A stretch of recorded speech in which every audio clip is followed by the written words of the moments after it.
You canceled $500 million of research because the mRNA technology is about continuing the research to be ready for the next flu, influenza, the next pandemic, and you have to do the research. I'm happy to have a detailed discussion with you about it. You're so wrong on your facts. You're interrupting me, and sir, you're a charlatan. That's what you are. You're the ones who conflate chronic disease with the need for vaccines. The history on vaccines is very clear. This is the 20th century. That's how many people had vaccines and had illnesses. This is the 21st century. This is the decrease, 99% down to 100%.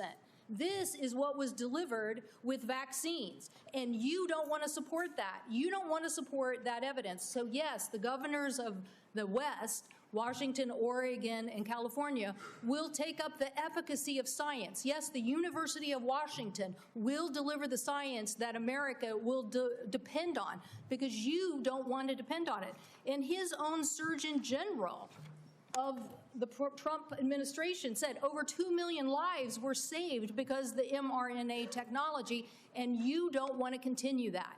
You don't want to continue that technology. So what country is going to now take up that technology lead? What country is going to do that, leaving us more vulnerable to some other country keeping the advantage on having the best technology? So I'm telling you, I represent a state that's about technology. I have two other quick questions for you.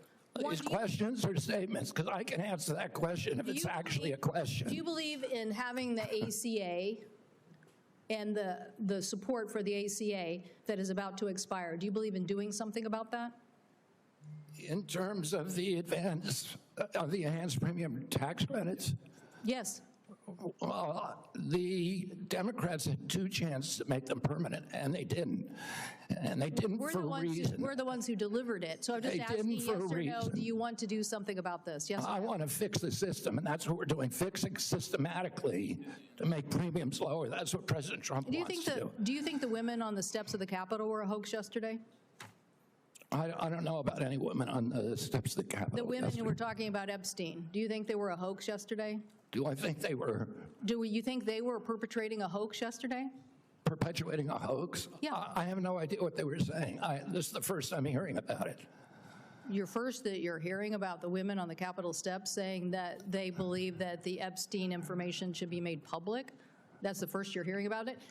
What I'm saying is you are perpetrating hoaxes. You, as this Secretary of Health. So you're undermining the whole healthcare delivery system, and you keep trying to point to chronic disease. But you're not putting solutions on the table to cover more Americans, and you're taking away the science and technology that has made us the leader that has saved, according to the first Trump administration Surgeon General, millions of lives. And you don't want to keep that going. So no, I don't support your continued efforts as Secretary, and I definitely think that our colleagues need to rally around science. If you want the Northwest to continue to lead on all innovation and all healthy people, okay, we'll do that. But it's a sad statement for the rest of America and America's leadership on technology. Thank you, Mr. Chairman.